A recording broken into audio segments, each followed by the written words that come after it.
ॐ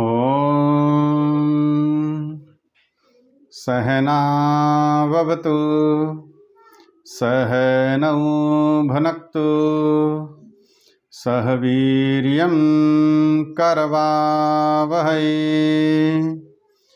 तेजस्विनावधीतमस्तु मा विद्विषावहै। ओम शांति शांति शांति।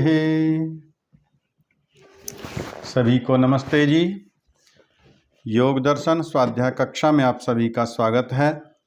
हम सब योग दर्शन के तीसरे अध्याय विभूतिपाद के सूत्रों का स्वाध्याय कर रहे हैं। आज सूत्र संख्या 23 प्रारंभ होगा। अवतरणिका सूत्र की परिकर्म निष्पादिताः सिद्धि प्रतिपादयितुमाः। परिकर्म निष्पादिताः, परिकर्मों से प्राप्त होने वाली सिद्धियों का प्रतिपादन करने के लिए आह कहते हैं। परिकर्म क्या है? आपने पढ़ा प्रथम अध्याय के 33वें सूत्र में आया है, चित्त का परिकर्म कैसे करते हैं। अब उस परिकर्म करने से कौन कौन सी सिद्धियां प्राप्त होती हैं, इनके विषय में इस सूत्र में महर्षि पतंजलि बताने का प्रयास कर रहे हैं। सूत्र है मैत्रादिषु बलानि। दो ही शब्द हैं, छोटा सा सूत्र है। मैत्रादिषु, मैत्री आदि चित्त की वृत्तियों में संयम करने से बलानि, मैत्री आदि बलों की प्राप्ति होती है। वहाँ आपने पढ़ा है मैत्री, करुणा, मुदिता, उपेक्षा। मैत्री चतुष्टय के नाम से सत्यार्थ प्रकाश में भी दिया है महर्षि दयानंद सरस्वती जी ने।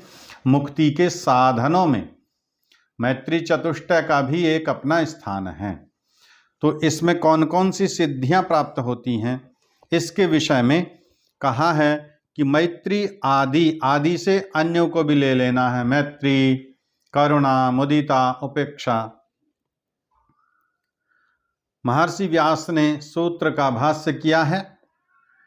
मैत्री करुणा मुदितेति तीसरो भावनाः। मैत्री करुणा मुदिता इति। मैत्री, करुणा और मुदिता से, मुदिता ये तिस्र भावना, तीन भावनाएं हैं। तत्र उनमें से सुखितेषु भूतेषु, सुखी प्राणियों में मैत्रीम, मैत्री की भावयित्वा, भावना करके योगी मैत्री बलम लभते, मैत्री बल को प्राप्त करता है। दुखितेषु, और दुखी प्राणियों के प्रति करुणाम, करुणा की भावयित्वा, भावना करके करुणा बलम लभते, करुणा बल को प्राप्त करता है। और पुण्यशीलेषु, पुण्य प्राप्त करने वाले प्राणियों में मुदिताम, मुदिता की भावयित्वा, भावना करके मुदिता बलम लभते, मुदिता बल को प्राप्त करता है। भावनातः, भावना करने से यह जो समाधि, समाधि होती है, सह वह संयमः, संयम है। उस ततः उस समाधिजन्य संयम से अवंध्य वीर्याणि, अमोघ शक्ति वाले बलानि, मैत्री आदि बल जायन्ते, उत्पन्न होते हैं। पापशीलेषु, पाप अपुण्य करने वाले प्राणियों में जो उपेक्षा की जाती है, वह तू तो ना भावना नहीं है। जो सुखी संपन्न व्यक्ति हैं, उनसे मित्रता करनी, ये मैत्री चतुष्टय का और जो दुखी प्राणी हैं, दीनहीन हैं, दुर्लभ हैं, निर्धन हैं, असहाय हैं, उनके प्रति करुणा की भावना करना। यदि उनके प्रति हमारे हृदय में करुणा की भावना होगी तभी उनका कुछ उपकार हम कर भी पाएंगे। और कहते हैं उपेक्षा पापशीलेषु, जो पाप अपुण्य करने वाले प्राणी हैं उनकी उपेक्षा करनी है। शत्रुता, ईर्षा, द्वेष, वैर उनसे भी नहीं रखना है, उपेक्षा कर देनी है बस। ना उनसे मित्रता करनी, ना उनसे शत्रुता करनी, अलग छोड़ देना। कहते हैं अपुण्य करने वाले प्राणियों में जो उपेक्षा की जाती है वह तू तो ना भावना, वह भावना नहीं है।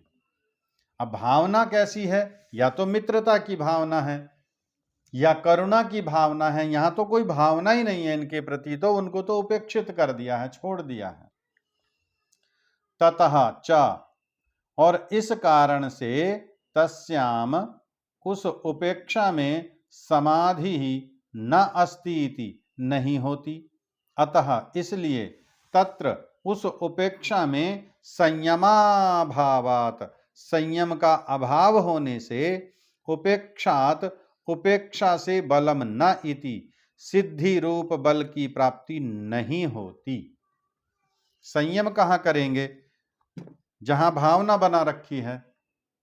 भावना बनाई हुई है या तो मित्रता में या शत्रुता में, वो करुणा में, लेकिन ये तो उपेक्षित कर दिया है, इनकी तो उपेक्षा की गई है, छोड़ दिया है, उपेक्षित कर दिया है। मित्रता भी नहीं है और किसी प्रकार का ईर्ष्या द्वेष भी नहीं है।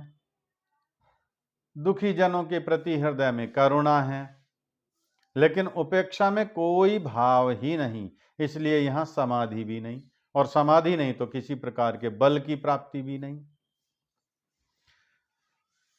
सूत्र की वैदिक मीमांसा। योग सूत्र 1:33 में चित्त के परिकर्मों मैत्री, करुणा, मुदिता और उपेक्षा का परिपालन करने से चित्त की निर्मलता, एकाग्रता, प्रसादता प्राप्ति का कथन है। प्रथम अध्याय के 33वें सूत्र में ऐसा कहा गया है कि वहां पर चित्त के परिकर्मों से, और परिकर्म क्या है? मैत्री, करुणा, मुदिता, उदिता, ये उपेक्षा, ये सब चित्त के परिकर्म कहलाते हैं। और उन परिकर्मों का, उपेक्षा का परिपालन करने से चित्त की निर्मलता होती है। चित्त जितना जितना निर्मल होगा उतना उतना एकाग्र होगा। जितना जितना मलिन होगा, राग का, द्वेष का, अविद्या का, ज्ञान का, छल का, कपट का, ये जितना भी मैल चित्त के ऊपर रहेगा, चित्त उतना ही चंचल रहेगा। फिर एकाग्रता, प्रसादता प्राप्ति का कथन है। सुखी प्राणियों में मैत्री की भावना, दुखी प्राणियों में करुणा की भावना तथा पुण्यशील प्राणियों के प्रति मुदिता की भावना। पुण्यशील जो धर्मात्मा हैं, परोपकारी हैं, सदाचारी हैं, दयालु हैं, न्यायी हैं, उनके प्रति मुदिता की भावना। मुदिता हर्ष होना, उनको देख करके प्रसन्न होना। भावना में संयम अर्थात धारणा, ध्यान, समाधि करने से योगी उस भावना से वह बल प्राप्त करता है। जिस जिस भावना में भी योगी संयम करेगा, अर्थात वहां पहले धारणा, फिर ध्यान और वहीं पर समाधि, इसका नाम संयम है। और जहां जहां संयम करेगा वैसे वैसे बल की वह प्राप्ति करेगा। महर्षि व्यास कहते हैं कि भावना करने से जो समाधि होती है वह मैत्री आदि का संयम है। भावना करने से जो समाधि होती है वह मैत्री आदि का संयम है। आदि मैत्री, करुणा, मुदिता, इन पर संयम करने से ही यह समाधि लगती है। इनमें समाधि की स्थिति अर्थात मैत्री, करुणा, मुदिता, भावनाओं का सम्यक विचार करता हुआ उस मैत्री, करुणा, मुदिता के सभी प्रकार के विरोधी विचारों, भावनाओं तथा राग, द्वेष, ईर्षा, असूया, अमर्ष आदि का सर्वथा परित्याग करता हुआ उन प्राणियों के प्रति मैत्री आदि का व्यवहार करता हुआ योगी मैत्री, करुणा, मुदिता के यथेष्ट और अमोघ बलों को प्राप्त करता है। अमोघ अर्थात अमोघ शक्ति कैसे कहते हैं? वहां पर रामायण महाभारत आदि में ऐसा प्रकरण आपने सुना होगा कि उसके पास अमोघ शक्ति थी। अमोघ शक्ति अर्थात जिस शक्ति का किसी से कोई काट ही ना की जा सके। जैसे आज के समय में कहें परमाणु हथियार, ये एक अमोघ शक्ति है, उसकी काट किसी के पास नहीं। परमाणु हथियार जब चलेगा तो फिर वो विनाश पहुंचाएगा ही पहुंचाएगा। योगी जब मैत्री, करुणा और मुदिता आदि में संयम करता है तो उसे उन बलों की प्राप्ति होती है। और कैसी प्राप्ति? अमोघ शक्तियां, बहुत बड़ी शक्ति प्राप्त होती है, बहुत बड़ा बल प्राप्त होता है। इन परिक्रमों के परिपालन का संबंध योगी के स्वयं के साथ ही मुख्य रूप से है, अर्थात वह स्वयं मैत्री, करुणा और मुदिता का सर्वभावेन, सर्वरूपेण पालन करता है। योगी इन परिक्रमों के परिपालन का संबंध योगी के स्वयं के साथ ही मुख्य रूप से है। योगी जो साधना कर रहा है, स्वाध्याय कर रहा है, उसका संबंध स्वयं से, अर्थात वह स्वयं मैत्री, करुणा, मुदिता आदि पर यदि संयम करेगा तब, और अर्थात वह स्वयं मैत्री, करुणा और मुदिता का सर्वभावेन, सर्वरूपेण पालन करता है, सब प्रकार से पालन। ऐसा नहीं है एक के साथ मित्रता करता है तो कि दूसरे के साथ शत्रुता कर लेगा। किसी के साथ में उसका दुखी जन को देख करके करुणा की भावना उत्पन्न हुई और दूसरे दुखी को देख करके करुणा की भावना उत्पन्न नहीं हुई, ऐसा नहीं है। वो योगी है तो फिर किसी से कोई राग, द्वेष इस प्रकार का उसका रहता नहीं है, इसलिए वह सबके प्रति वैसी ही भावना करता है।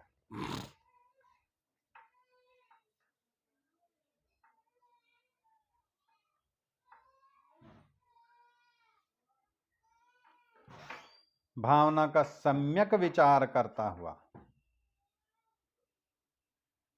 सर्वरूपेण पालन करता है। यह परिपालन भी दूसरे मनुष्यों से अपने प्रति वैसी भावना की अपेक्षा के बिना ही होता है। यह परिपालन, अब योगी जब किसी से इस प्रकार का अपना व्यवहार कर रहा है, धनी व्यक्ति हैं, संपन्न व्यक्ति हैं, सुखी व्यक्ति हैं, उनसे वह मित्रता करता है, तो वह ऐसा नहीं चाहता कि अमुक व्यक्ति भी मुझसे मित्रता करे। मैं तो इसके साथ इतना करता हूं, ये तो कुछ भी नहीं करता मेरे साथ, मैंने इसकी इतनी सहायता की, ये तो कभी मेरी सहायता नहीं करता। तो ये अपेक्षा योगी नहीं रखता है। मैं इसके प्रति करुणा की भावना रखता हूं, ये भी तो करुणा की भावना रखे। जब कभी मैं बीमार हो जाऊं, रोगी हो जाऊं, अस्वस्थ हो जाऊं, तो वह भी तो मेरी सहायता करे, वह भी तो मेरी सेवा शुश्रूषा कुछ करे। ऐसी भावना योगी नहीं रखता। मुदिता, विद्वानों को देखकर जब मैं प्रसन्न होता हूं तो विद्वानों को भी तो मुझे देखकर प्रसन्न होना चाहिए। वो तो कभी मुझसे प्रसन्नता से बात करते ही नहीं। ऐसी भावना योगी नहीं रखता, अर्थात बदले की भावना नहीं रखता कि हम किसी लालच, स्वार्थ या बदले के लिए ऐसी भावना बना रहे हैं या ऐसा व्यवहार कर रहे हैं। ये तो सांसारिक व्यक्तियों का कार्य है। योगी ऐसी भावना लेकर के नहीं चलता है।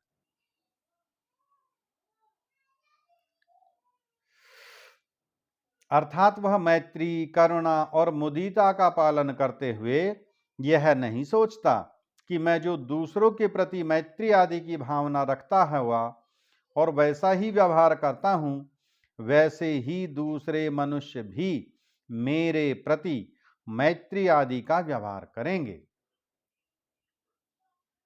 वह इस प्रकार का विचार योगी नहीं रखता, अथवा जो मेरे प्रति वैसी भावना रखेगा उसके प्रति मैं मैत्री आदि का व्यवहार करूंगा, अन्यों के साथ मैं मित्रता का व्यवहार नहीं करूंगा। ऐसी भावना योगी की नहीं होती, योगी ऐसा नहीं सोचता। महर्षि व्यास ने उपेक्षा रूप वृत्ति को भावना रूप में स्वीकार न करते हुए न तो उसे संयम और न ही उपेक्षा बल की प्राप्ति को कहा है। जो उपेक्षा है, ना मित्रता करनी है, ना करुणा करनी है, ना उनसे राग करना है, ना द्वेष करना है, उपेक्षा करनी है, बस छोड़ देना है। तो कहते हैं उपेक्षा की भावना को, रूप वृत्ति को भावना रूप में स्वीकार न करते हुए न तो उसमें संयम और न ही उपेक्षा बल की प्राप्ति को कहा है। ना वहां संयम भी नहीं होगा, संयम नहीं होगा तो उपेक्षा बल की प्राप्ति भी किसी प्रकार की नहीं होगी, ऐसा महर्षि व्यास ने कहा है। अतः भोज द्वारा उपेक्षा भावना और संयम से उपेक्षा बल का कथन आर्ष मान्यताओं के प्रतिकूल होने से त्याज्य ही जानना चाहिए। जबकि भोज ने उपेक्षा बल की प्राप्ति को भी कहा है, उपेक्षा में भी संयम को कहा है, लेकिन ये क्या है, आर्ष मान्यता के प्रतिकूल नहीं है। प्रतिकूल है, प्रतिकूल होने से त्याज्य है। प्रतिकूल का अर्थ विपरीत है, अर्थात ये सैद्धांतिक मान्यता के विपरीत है, वेद की मान्यता के विपरीत है, ऋषियों की मान्यता के विपरीत है। और ऋषियों की मान्यता के विपरीत है तो त्याज्य है, अर्थात मैत्री बल की प्राप्ति होगी, करुणा बल की प्राप्ति होगी, मुदिता बल की प्राप्ति होगी, उपेक्षा बल की प्राप्ति नहीं होगी। ये ऋषियों की मान्यता नहीं है। और भोज ठीक है, विद्वान है, भाष्य किया है, लेकिन ऋषि नहीं है। ऋषि मंत्र दृष्टा हैं, उन्होंने साक्षात ईश्वर का किया है, वहां से स्वाध्याय किया है, ईश्वर से अपनी शंकाओं का समाधान किया है, इसलिए उनके कथन प्रमाणिक है। इस प्रकार उपेक्षा बल का कथन न होने से जो अपुण्य कर्म करने वाले मनुष्य किसी भी निमित्त से अपने कर्मों के पाप कर्म को जानकर उनसे निवृत्त हो जाते हैं अथवा उन पाप कर्मों से दूर होने में प्रयत्नशील हो जाते हैं, तो ऐसे प्राणियों के प्रति करुणा मुदिता रूपी भावना करके उनके सुधार का सम्यक प्रयास करना चाहिए। कहते हैं इस प्रकार उपेक्षा बल का कथन न होने से जो अपुण्य कर्म करने वाले मनुष्य किसी भी निमित्त से अपने कर्म के पाप रूप को जानकर उनसे निवृत्त हो जाते हैं। जो दूसरे पापी लोग हैं, अपुण्य कर्म करने वाले हैं, उन्होंने किसी भी निमित्त, उन्होंने कहीं से पुस्तक पढ़ ली हो, उन्हें किसी का प्रवचन मिल गया हो, उनको किसी ने समझा बुझा करके उनका वह पाप कर्म छुड़वा दिया हो, तो उससे वह निवृत्त हो गए, अथवा उन पाप कर्मों से दूर होने में प्रयत्नशील हो जाते हैं। प्रयास कर रहे हैं, मैं शराब किस प्रकार छोड़ पाऊं, मैं जुआ किस प्रकार छोड़ पाऊं, मैं मांसाहार किस प्रकार छोड़ पाऊं, अभ्यास कर रहा हूं, प्रयास कर रहा हूं। तो ऐसे प्राणियों के प्रति करुणा मुदिता रूपी भावना करके उनके सुधार का सम्यक प्रयत्न करना चाहिए। ऐसे लोगों के प्रति फिर जिन्होंने अपने अपुण्य कर्मों को छोड़ दिया है, तो फिर उनके प्रति करुणा की भावना रखें, मुदिता की भावना रखें, उन्हें देखकर हम क्रुद्ध ना हो, प्रसन्नता हो मन में कि ओ इनका हम करेंगे उद्धार, इनका करेंगे कल्याण, इनका करेंगे हम मार्गदर्शन। तो उनके सुधार का सम्यक प्रयत्न करना चाहिए। जिस प्रकार से भी उनमें सुधार हो सके, उनका मद्यपान करना छूट सके, मांसाहार छूट सके, व्यभिचार करना छूट सके, वो स्वाध्याय की ओर बढ़ें, सत्संग की ओर बढ़ें, ऐसा प्रयास करना चाहिए। इस प्रकार उपरोक्त मैत्री, करुणा, मुदिता रूप बलों को प्राप्त करके योगी न केवल दूसरे प्राणियों का कल्याण करने वाला होता है, बल्कि स्वयं के चित्त की एकाग्रता, निर्मलता को भी उत्कृष्ट बनाने में समर्थ होता है। अब इस प्रकार उपरोक्त मैत्री, करुणा, मुदिता रूपी बलों को प्राप्त करके योगी केवल दूसरे प्राणियों का ही कल्याण नहीं करता, अपितु स्वयं के चित्त की एकाग्रता, निर्मलता को भी उत्कृष्ट बनाने में समर्थ हो जाता है। जो ये इसके स्वयं के बल हैं, इनको भी बढ़ाने में वो दूसरों का तो हित करेगा ही करेगा। दूसरों के प्रति जब करुणा रखेंगे तो दूसरों को लाभ होगा ही होगा, लेकिन स्वयं भी इससे वह उत्कृष्ट बलों को प्राप्त करता ही है। व्याख्या समाप्त हुई है। मंत्र पाठ कल अगला सूत्र पढ़ेंगे। ओम विश्वानि देव सवितरदुरितानि परासुव यद्भद्रं तन्न आसुव। ओम शांति शांति शांति। सभी को नमस्ते जी, सभी का धन्यवाद।